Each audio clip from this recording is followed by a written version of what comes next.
em seguir suas leis, a sua justiça nos leva a cantar. Poderoso será em Jesus o Salvador. Louvar ao Senhor é a força da vida. Cumprir seu querer é a nossa canção. Ouvir sua voz é sabedoria. Andar em sua luz é adoração.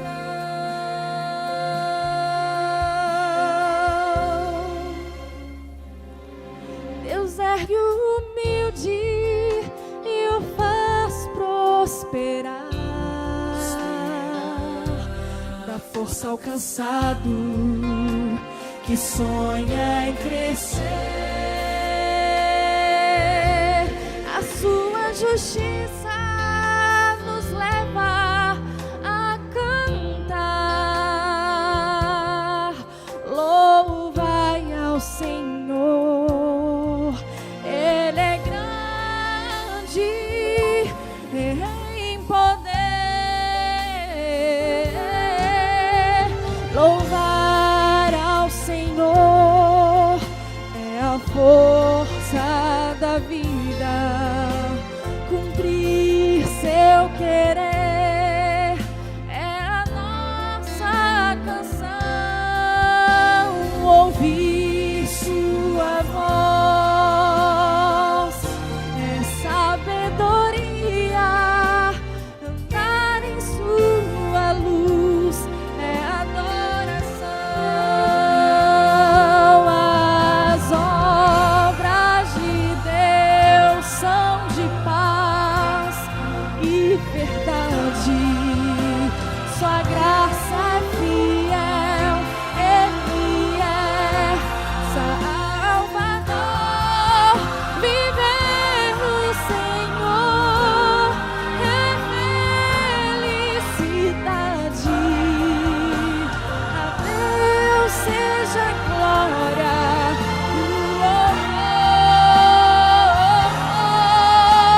Louvar ao Senhor é a força da vida. Cumprir seu querer é a nossa canção. Ouvir sua voz é sabedoria. Andar em sua luz é adoração. Ouvir sua voz é sabedoria. Andar em sua luz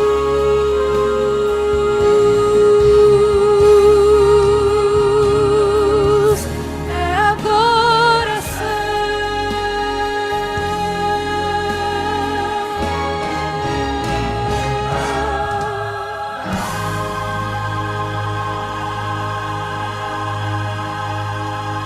Amém.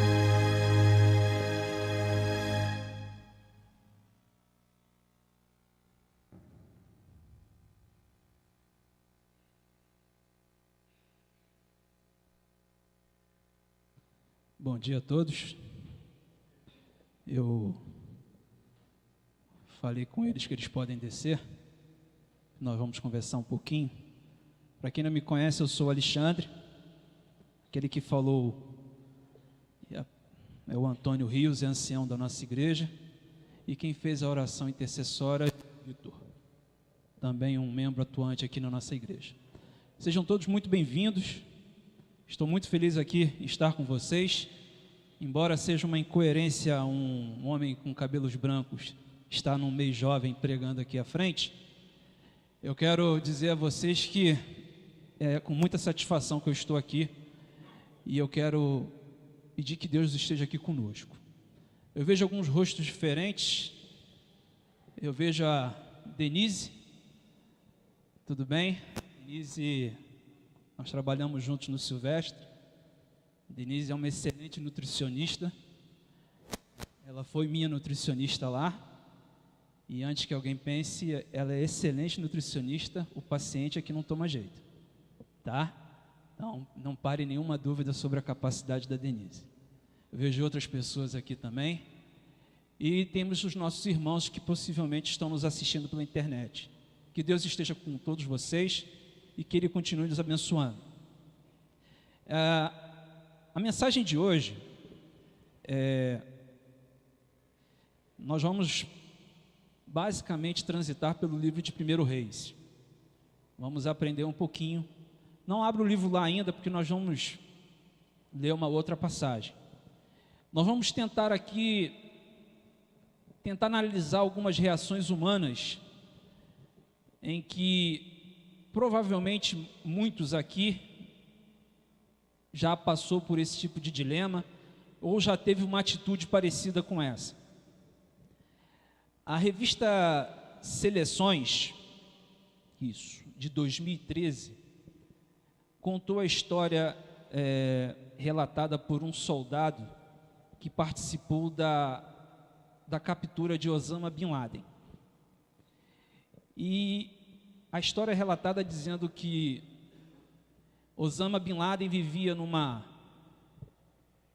praticamente que uma prisão, uma penitenciária, um complexo de 4.000 metros quadrados, cercado por muros muito altos. Dentro daquele complexo tinha rebanhos de bois, ovelhas, tinha galinha e tinha uma grande horta. Bin Laden não precisava sair daquela casa para nada.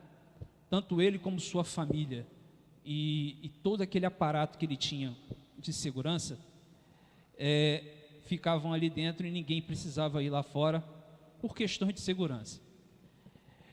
Bin Laden conseguiu ficar escondido por 10 anos e se tornou um fugitivo em função daquilo que ele fez. E os Estados Unidos, uma grande capacidade, a capacidade grande que eles têm de perseguir, e eles se autodeclaram como os poderosos, os mais importantes, ficaram 10 anos perseguindo e procurando onde ele estava. Seus informantes descobriram que, nos últimos 5 anos, Osama Bin Laden vivia em Abu Dhabi, Paquistão, e planejaram e foram buscá-los. Naquele dia em que ele foi capturado, de acordo com o relato do soldado, algo misterioso aconteceu. A luz de toda a redondeza foi apagada, ficou tudo escuro. E sua filha, chamada Miriam, subiu as escadas e foi ao pai e perguntou: pai, o que está acontecendo? Ele: filha, volta para o seu quarto, deita e fica quieta lá. Sua esposa, Amal, foi conversar com ele e ele disse: deita, apaga a luz e vamos ficar quietos aqui. Apagou-se as luzes. O soldado diz que quando aquilo facilitou muito, porque era um prédio alto, com janelas pequenas, em que, para dificultar a visão das pessoas do lado de fora, automaticamente também dificultava a visão de quem estava dentro. Então começou a movimentação dos soldados e Bin Laden não percebeu. Os soldados conseguiram imobilizar, matar todos os seguranças que estavam em volta e conseguiram entrar na casa.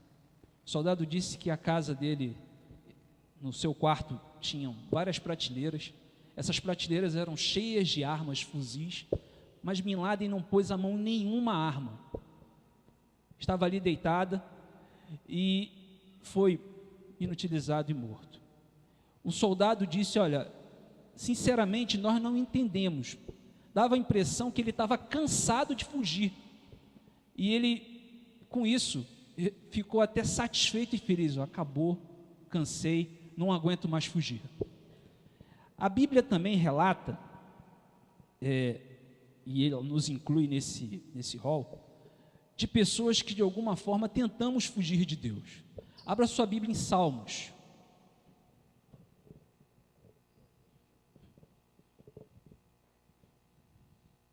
Cento e 39.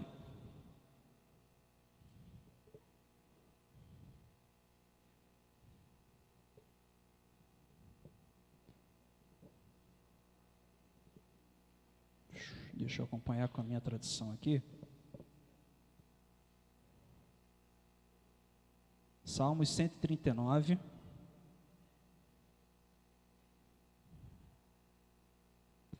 A partir do versículo 7.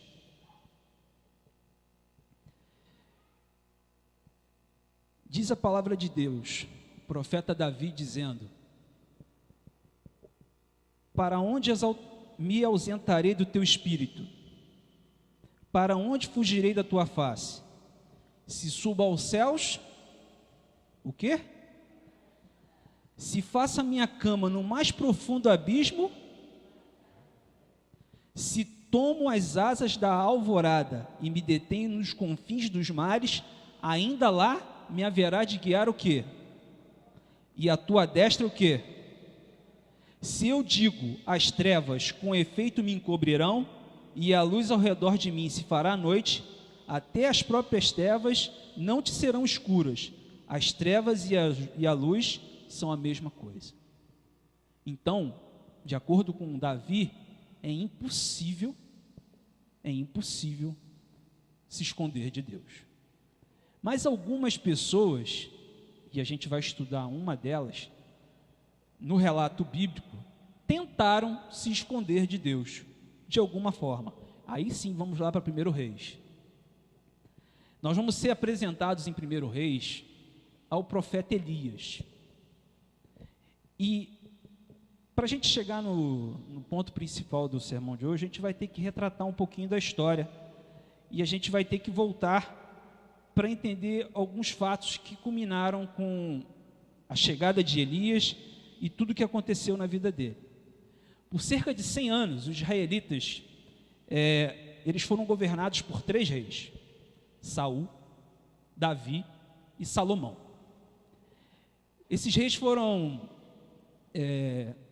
ficaram notórios pela sua bravura e a capacidade de conquista e de manter um reino organizado. Israel prosperou, embora tenham perpetuado durante esses reinados alguns focos de pecado. Eles em alguns momentos se afastavam de Deus. Em função disso, foi se deteriorando aquela proximidade de Deus e eles foram se afastando e o Israel foi perdendo força.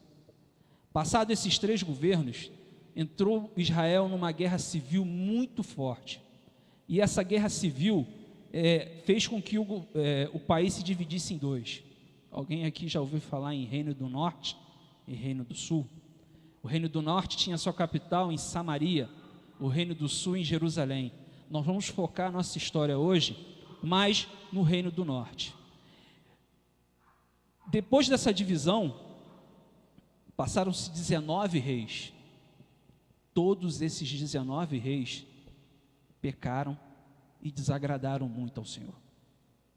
E a coisa foi culminando e foi ficando muito ruim. Eu vou querer mostrar para vocês, em especial, um rei. 1 Reis 17. Desculpa, 16. 1 Reis 16.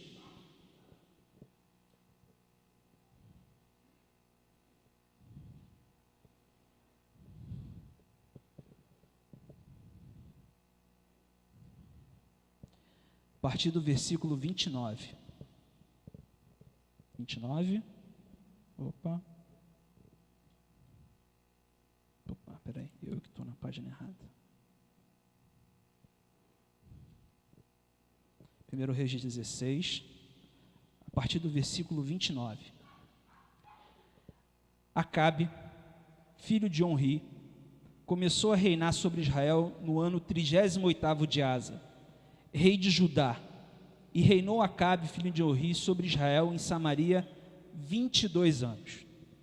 Fez Acabe, filho de Urias, o que era mal perante o Senhor, mais do que todos que foram diante deles, como se fora coisa de somenos andar ele nos pecados de Jeroboão. Para aí.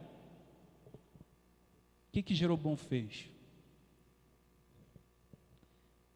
Uma situação política, Jeroboão e Roboão, irmãos, e Jeroboão com medo que o povo que vivia no reino do norte tivesse que ir a Jerusalém para adorar a Deus, como tradição do povo de Israel, resolveu inovar.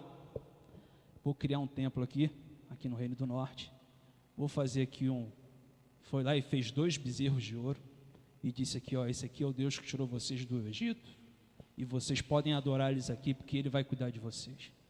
Isso já tinha aborrecido muito a Deus.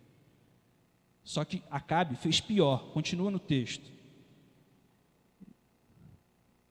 Jeroboão, filho de Nebate, tomou filho de Nebate, como se for a coisa de 31, tá? Como se for a coisa de somenos andar ele nos pecados de Jeroboão, filho de Nebate, tomou por mulher a Jezabel, filha de Etbaal, rei dos Sidônios, e foi e serviu a Baal e a adorou.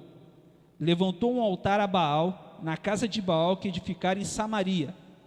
Também Acabe fez um poste ídolo, de maneira que cometeu mais abominações para irritar ao Senhor, Deus de Israel, do que todos os reis de Israel que foram antes dele. Se vocês pegarem o livro de 1 Reis e vierem do 1º capítulo até esse ponto, vocês vão ver uma descrição dos 19 reis que passaram pelo reino, por Israel, pelo reino do norte. O único rei que que é citada a sua esposa é Acabe.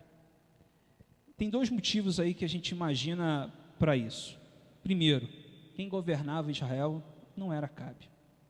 Quem governava Israel era Jezabel. Jezabel administrava, mandava, ela que governava o país. O segundo motivo, Jezabel, ela foi responsável pela introdução do culto a Baal no meio do povo de Israel, no reino do norte. O culto a Baal era muito forte em todos os países no entorno de Israel, mas Israel nunca tinha prosperado. E quando ela chegou, ela foi e introduziu esse reino, e a promessa desse Baal era de que ele era um Deus da chuva e da fertilidade. Então a terra sempre ia produzir e a terra ia sempre ser boa. Esse era o contexto. Partindo desse princípio, eu quero, sem nenhum tipo de interesse econômico, eu preciso fazer uma propaganda. A palavra de Deus, ela é a nossa luz maior. Nós nunca podemos diminuí-la, alterá-la, descredenciá-la. Mas existe uma luz menor que nos dá é como se fosse, como é que eu posso dizer, uma informação diferenciada, um complemento da informação, em que você vai poder abrir seu leque e abre a sua visão para o entendimento. Então, eu convido a você, eu sei que tem vários irmãos aqui recentes na nossa igreja, que talvez tenham escutado Espírito de Profecia, Espírito de Profecia, Espírito de Profecia. Eu lembro disso porque quando a minha mãe chegou na igreja, ela dizia que ela escutava muito Espírito de Profecia, Espírito de Profecia, Espírito de Profecia. Um dia ela foi no céu e pediu, eu quero comprar o Espírito de Profecia. Aí alguém foi explicar para ela que não era um livro só, são um conjunto de livros que explica e fala da palavra de Deus. E o Espírito de Profecia traz alguns detalhes da história que nós vamos discorrer agora, que é muito interessante. Elias, vendo aquele afastamento do povo de Deus de Israel, do povo de Israel de Deus, começou a ficar incomodado, estava um tanto quanto até deprimido, e ele dizendo, Senhor, alguma coisa tem que acontecer. E Deus vai e procura Elias. Para saber quem era Elias, Elias era da cidade ele era Tisbeíta. O Tisbeíta, não é isso? É isso, 17. Lá no 1 Reis 17. Então Elias, o Tesbita, Tesbita, a gente imagina que nasceu na cidade de Tisbé. A gente não tem. A história não consegue localizar ruínas dessa cidade. A gente sabe que ela é próxima de Gileade. Então era uma cidade insignificante. Uma cidade sem muito um fator histórico, a não ser o nascimento de Elias. E Deus vai e fala para Elias: vai ao rei e leva uma mensagem para ele. 1 Reis 17, verso 1. Então Elias, o tesbita, dos moradores de Gileade, disse a Acabe: tão certo como vive o Senhor, Deus de Israel, perante cuja face estou, nem orvalho, nem chuva haverá nestes anos, segundo a minha palavra.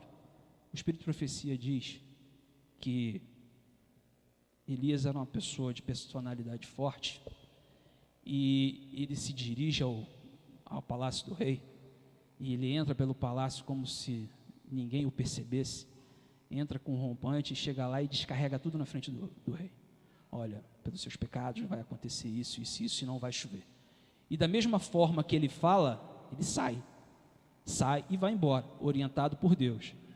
E aí continua a história, e a gente percebe que não podia ser uma pessoa, não podia ser um enviado da ONU, com todo aquele polido, para dizer assim: olha só, nós precisamos fazer uma reunião, infelizmente vocês estão afastados de Deus, pensa bem, daqui uma semana eu vou voltar aqui de novo, vou trazer uma comitiva. Não, tinha que ser alguém que fosse direto e desse a mensagem. Passa-se 3 anos e durante esse tempo, Acabe fica com tanto ódio que começa a procurar Elias em todos os lugares do país. Além do país, ele vai nos países vizinhos e ele impõe autoridade junto aos outros reis e diz o seguinte: Elias está aí, e todo mundo dizia que não estava, e ele pedia a que eles jurassem, e que se por acaso encontrassem Elias ali, algo de mal ia acontecer com eles. Mas Elias estava protegido por Deus, escondido. Passa-se 3 anos, Deus volta para Elias e diz a ele o seguinte: olha, vai lá e diz que eu vou mandar chover. O relato diz lá em 1 Reis 18, que ele volta e ele encontra com Obadias. Obadias era uma pessoa que vivia no reino trabalhava no palácio junto com Acabe, mas Obadias era uma pessoa que era fiel a Deus. E Obadias, quando dá de cara com Elias, fica um tanto quanto assustado, porque Elias diz: vai lá e avisa Acabe que eu estou aqui, manda ele vir aqui. Aí Obadias, imagino eu, começa a gaguejar, dizendo: olha só, você sumiu, o rei mandou te procurar em tudo que é lugar, ele queria te matar, queria acabar contigo. Eu saio daqui e vou lá no rei e avisar, e aí Deus dá sumiço em você de novo. Quando eu voltar, você não vai estar aqui, quem vai morrer sou eu. Eu não sei se você sabe, mas eu peguei 100 profetas de Deus, escondi numa caverna, eu dei comida para eles, eu sou fiel a Deus, tá? Eu quero deixar isso bem claro. Aí Elias falou assim: como é certo que eu estou aqui hoje, vai, eu vou me apresentar ao rei. Elias vai, o Obadias vai, informa Acabe, Acabe vem depressa. E se vocês forem lá no 1 Reis 18, de 17 a 20, o texto fala em um rei um pouco enfesado, cheio de pedra na mão, e começa o texto dizendo assim: vendo, disse-lhe: és tu o perturbador de Israel? E Elias, com a sua personalidade e coragem, inverte e diz: eu não sou o perturbador de Israel, mas tu e a tua casa e a casa de teu pai, porque deixastes os mandamentos do Senhor e seguistes a Baalins. Agora, pois, manda juntar a mim todo o Israel no Monte Carmelo, como também a 450 profetas de Baal, e os 400 profetas do poste ídolo, que eram outros profetas que viviam junto com Jezabel, que comem à mesa dela. O arrogante rei, ele não era muito de entrar em polêmica, e aí ele voltou correndo, foi lá, mandou reunir o povo, e o povo animado, porque queria saber quem foi que trouxe aquela seca para Israel, foi lá e se juntou de frente ao Monte Carmelo. Os profetas de Baal também foram e ficaram lá diante esperando. E aí, mais uma vez, o Espírito de Profecia diz que quando eles receberam esse recado, eles já começaram a ficar preocupados. Falaram, vem problema aí, alguma coisa vai acontecer. Hoje, no Monte Carmelo, tem uma estátua de Elias com uma espada na mão. É como se ele tivesse irritado e tentando furar alguém com aquela espada. Ele retrata um homem mal vestido, com uma barba, não sei se na época, mas uma barba mal feita. Alguém que se parece dirigir com força diante de alguém. O povo reunido, e aí vamos lá no texto em 1 Reis 18, 21. Todo o povo reunido e de forma impetuosa, Elias começa a falar. 18, 21. Então Elias se chegou a todo o povo e disse: até quando vocês vão oscilar entre duas opiniões? Se o Senhor é Deus, o quê? Sigam. Mas se Baal é Deus, o que façam? Sigam. O povo, porém, nada respondeu. Disse então Elias: eu sou o único que restou dos profetas do Senhor, mas Baal tem 450 profetas. Só coisa, quantas pessoas cabem sentadas aqui dentro? 290. Baal tinha 450 profetas. Dá quase o dobro da nossa capacidade aqui de cima. O povo, porém, e aí Elias faz uma proposta: tragam 2 novilhos, escolham eles os profetas de Baal, e cortem-o em pedaços e ponham sobre a lenha, mas não acenda o fogo. Eu prepararei o outro novilho e o colocarei sobre a lenha, e também não acenderei fogo nela. Então vocês invocarão o nome de seu Deus, e eu invocarei o nome do Senhor. O Deus que responder por meio de fogo, esse é Deus. Então todo o povo disse: o que você disse é bom. Mais uma vez, por favor, a referência aqui também está no Espírito de Profecia. Começa, o povo é bom, e os profetas começaram tá bom, vamos fazer fogo cair do céu. E começa a cantar, a orar. O relato bíblico fala que Elias, em um determinado momento, diz: deve estar dormindo, deve ter saído um pouquinho, mas vai voltar. Então fala mais alto. E eles gritavam, se chicoteavam, se cortavam, se machucavam, mas nada acontecia. O Espírito de Profecia fala que durante esse tempo Elias ficou vigiando, porque os profetas poderiam pegar uma faísquinha e jogar para acender o fogo. Satanás, se pudesse, mandaria fogo vir também para poder apagar, mas quando Deus não permite, Satanás não pode fazer nada. E aí passou o dia inteiro. Eles já estavam cansados, destruídos, os profetas já não conseguiam nada e não foi feito fogo. Vamos continuar no texto, mas lá vai relatar o seguinte: Elias restaura o altar do Senhor. Elias restaura o altar do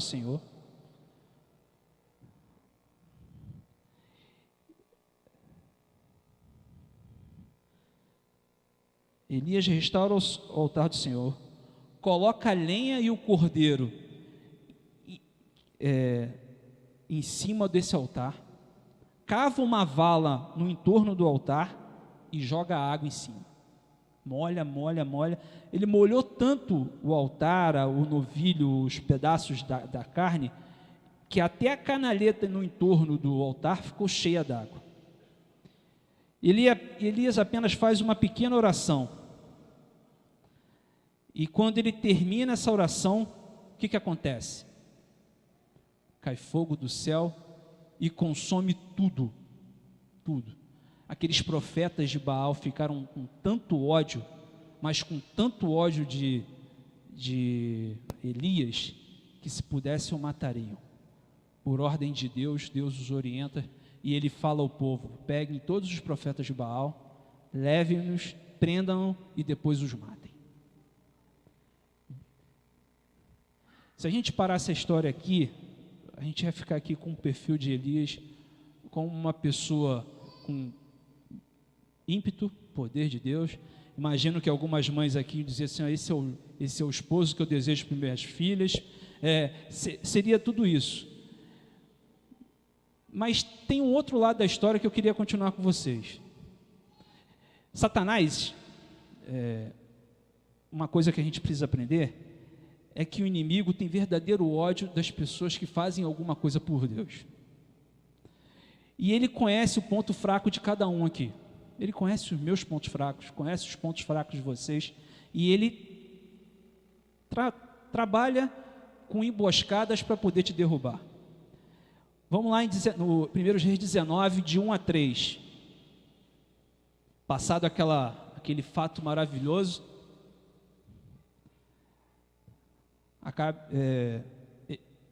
1 Reis 19, de 1 a 3. Acabe fez saber a Jezabel tudo quanto Elias havia feito e como matara todos os profetas à espada. Então Jezabel mandou um mensageiro a Elias a dizer-lhe: faça-me os deuses como lhe aprouver, se amanhã, a esta hora, não fizer eu a tua vida como fizeste a cada um deles. Temendo, pois, Elias, levantou-se para salvar a sua vida e se foi, e chegou a Becerba, que pertence a Judá, e ali deixou o seu assistente. Como pode? Aquele homem corajoso, poderoso, aquele homem que tinha ímpeto, que viu milagres de Deus durante a sua vida. Quando estava seca, Deus colocava num local que tinha água. Quando a água acabou naquele local, Deus mandou ele para outro local, mandou ele para uma casa de uma viúva com uma criança e deu comida para ele, para a viúva e para a criança. A criança faleceu, ele faz uma oração a Deus interpelando: por que, Senhor? Essa criança não pode morrer, só porque me ajudaram? E a criança ressuscita. Esse homem tremeu, virou um profeta fujão. Se a gente for lá em 1 Reis 19, a 9, ele entra numa caverna e passa a noite. E a palavra do Senhor veio a ele: o que você está fazendo aqui, Elias? Ele respondeu: eu tenho sido muito zeloso pelo Senhor, Deus dos exércitos. Os israelitas rejeitaram a tua aliança, quebraram os teus altares e mataram os teus profetas à espada. Sou o único que sobrou e agora estão procurando me matar. Dá para imaginar a cena daquele homem corajoso, escondido numa caverna? Se pudesse, nem respirava para não fazer barulho. E aí, de repente, uma voz: Elias, o que você está fazendo aqui? Se não morreu do coração, tomou um grande susto. O que mais chama a atenção é que Deus não chegou lá para ele e começou a dizer o seguinte: olha só, fica tranquilo, eu vou te fazer uma série de promessas aqui, fica comigo. Não, Deus não falou isso. Deus também não jogou na cara dele: olha só, você passou 3 anos e meio aí, não faltou água nem comida para você. Ou muito menos apontou dentro dizendo para ele só: você é um covarde. Deus não faz isso. Ele simplesmente fez um convite. 1 Reis 19, de 11 a 13. Saia e fique no monte, na presença do Senhor, pois o Senhor vai passar. Então veio um vento fortíssimo, que separou os montes e esmigalhou as rochas diante do Senhor. Mas o Senhor não estava no vento. Depois do vento veio um terremoto, mas o Senhor não estava no terremoto. Depois do terremoto houve um fogo, mas o Senhor não estava nele. E depois do fogo houve um murmúrio de uma brisa suave. Quando Elias ouviu, puxou a capa para cobrir o rosto, saiu e ficou à entrada da caverna. E uma voz lhe perguntou: o que você está fazendo aqui, Elias? Ao perceber a situação do profeta, Deus perguntou o que ele estava fazendo ali. Deus sabia, Deus não queria uma informação. Deus estava querendo que Elias pensasse: você vai conseguir fugir de mim, Elias? É impossível fugir de Deus. Deus, em seguida, faz um convite a Elias, para que ele saia daquele lugar. Volte à ativa como servo de Deus. Ainda há muita coisa a fazer. E Deus continuava acreditando nele. É interessante que Deus nunca deixa de acreditar no homem, por mais fujão que este possa ser. Ele saiu da caverna e teve um encontro com Deus. Quando se está fugindo de Deus, o maior medo que se tem é de não conseguir ser o que Deus quer que sejamos, de não conseguir alcançar o ideal que o Senhor tem para nós. Deus busca ter um encontro comigo e com você hoje. Ele está pronto para te ajudar. Mais uma vez o Espírito de Profecia diz que existem pessoas lá fora que estão esperando, almejando receber uma mensagem, e Deus quer me usar e quer usar você como usou Elias para levar uma mensagem de salvação. Tem uma história real que aconteceu numa igreja em São Paulo em 2010, em que Luciano, um menino de 14 anos, desbravador, e além de desbravador era músico, alegrava a igreja tocando violão, piano.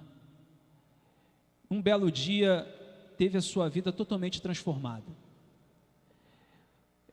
Sua mãe, Maria Odete, sem nenhum tipo de aviso, sem nenhum tipo de sinal, abandonou o seu marido e Luciano e fugiu com outra pessoa para morar num outro local. Luciano ficou sem entender como que Deus poderia deixá-la isso acontecer com ele, e ficou muito desapontado. Esse desapontamento se transformou em revolta, e Luciano começou, primeiro, a não querer mais saber da casa de Deus, e nunca mais queria pôr o pé na igreja. Após isso, começou a se envolver na sua revolta e nos seus questionamentos com drogas. Além de drogas, ele, como não tinha dinheiro para manter o seu vício, começou também a fazer pequenos furtos. Depois de pequenos furtos, ele passou a assaltar, e depois de assalto ele passou a matar pessoas também. Numa terça-feira de uma semana de oração, de tanto seu pai insistir para que ele pudesse ir à igreja, Luciano aceitou e foi assistir ao culto. Naquele dia o Espírito de Deus mexeu de forma especial com Luciano. Ele aceitou e resolveu voltar. Passou-se um tempo, alguns meses, ele foi, com a ajuda de Deus, abandonando os vícios, abandonando os roubos, e decidiu seguir o caminho de Deus e decidiu se batizar. Só que o batismo dele era num sábado de manhã, e ele resolveu procurar fazer contato com a mãe. Na sexta-noite, ele pega o telefone e liga para a mãe. Ele já sabia onde a mãe estava, tinha o telefone, mas nunca quis falar com ela. Quando toca o telefone na casa da mãe, a mãe, quando atende o telefone, fala que reconhece que é a voz do filho, começa a pedir desculpas, e ele corta: mãe, chega. Eu quero dizer o seguinte: Jesus me aceitou, Jesus me perdoou, e eu também te perdoo. Amanhã é o meu batismo. E desligou o telefone. Naquele mesmo instante, naquela mesma sexta-feira, na casa de Maria Odete, ela também estava pedindo em oração que Deus desse um jeito na vida dela. E aquele telefonema ela entendeu como uma resposta de Deus. Correu, pegou suas coisas, pegou sua roupa, encheu uma mala, e no sábado de manhã, quando Luciano estava com o pastor dentro do tanque do batismo, entra aquela senhora com uma mala na mão, correndo pelo meio da igreja, e começa a chorar, e entra no tanque, abraça o filho, e os dois choram ali. Ela pediu perdão, falou para a igreja o que tinha acontecido. Ela se separou também do outro companheiro dela, e disse que queria voltar. Deus, quando cuida da gente, Ele restaura tudo. Além de restaurar trazer de volta a mãe para Luciano, restaurou aquele primeiro casamento. As pessoas vivem juntas, hoje, até hoje. Eu queria fazer um apelo a você. O programa do Reencontro é semana que vem. A pregação de hoje, ela é para quem está aqui dentro. Eu sei que cansa, é cansativo, as coisas às vezes não acontecem do jeito que a gente quer. O inimigo sabe dos nossos pontos fracos e ele trabalha o tempo todo. Mas eu conheço relativamente bem aqui os nossos irmãos. Eu sei da capacidade que cada um tem aqui. Eu sei de alguma forma como vocês podem trabalhar e o quanto vocês gostam de trabalhar. Meu apelo hoje, como pessoa que está aqui à frente, é que vocês não fujam do chamado de Deus. Tem sempre alguma coisa para se fazer. Tem sempre alguma coisa para se fazer. Há umas 2 semanas, uma irmã nos confidenciou que ela ficou muito chateada, porque no dia do aniversário dela, ninguém ligou para ela. E eu me lembrei da irmã Diná. Eu falei, se a irmã Diná soubesse, com certeza teria ligado para ela. Eu sei, é uma coisa tão pequena, que qualquer um pode fazer. Qualquer um pode fazer. Não fuja de Deus. Primeiro, que é impossível. Segundo, você e eu precisamos viver o tempo todo junto do nosso Deus. Que Ele nos abençoe e que nós possamos sempre estar com Ele. Amém.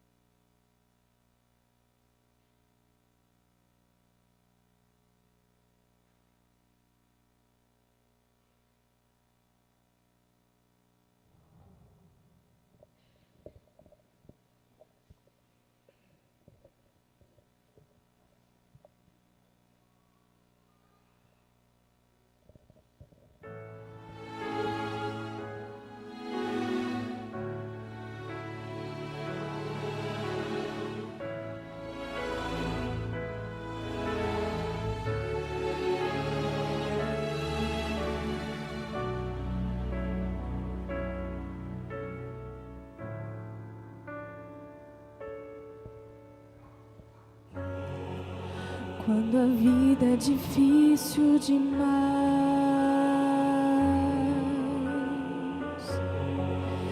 e a injustiça sufoca o prazer, venho a Cristo em busca de paz, pois nele encontro razão para viver. Às vezes eu lamento a sorte que tive,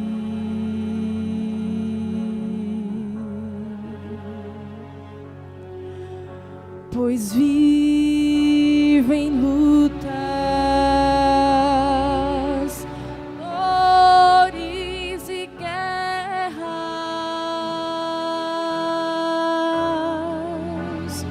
mas eu sei que meu Redentor vive e por fim se levantará e por fim se levantará.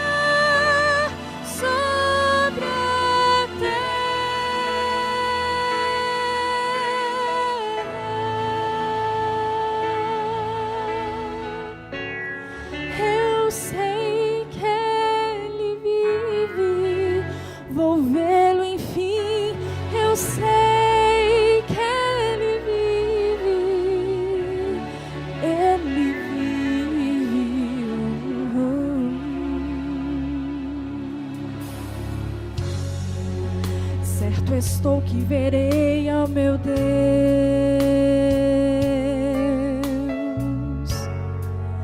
Dele vem a justiça e o amor,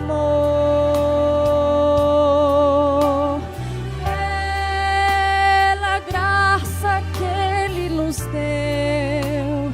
Ele é pra sempre o nosso Senhor. E Ele vive. Às vezes eu lamento a sorte que tive,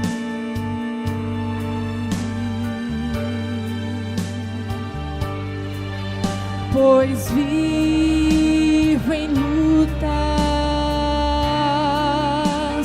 dores e guerras,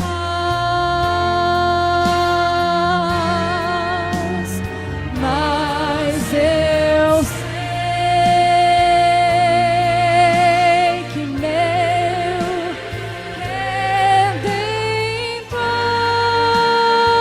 Redentor vive e por fim se levantará. Eu sei que Ele vive. Eu sei que Ele vive e por fim se levantará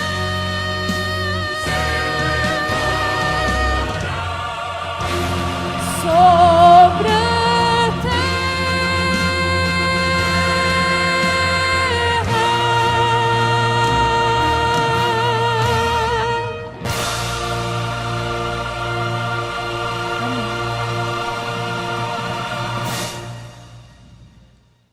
Amantíssimo Deus, eterno Pai, pedimos a Tua bênção e a Tua proteção. Pedimos que, de coração aberto, estejamos sempre à disposição da Tua obra. Que Tu possa nos abençoar, guarde cada um aqui, leve para os nossos lares, nos ajude, ó Pai. Perdoe-nos, nos guarde. É o que eu lhe peço por Jesus. Amém.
Alexandre está ali cumprimentando os membros da igreja, só um minutinho a mais para a leitura do relatório, e os pais e os desbravadores também, uma breve reunião após a leitura do relatório.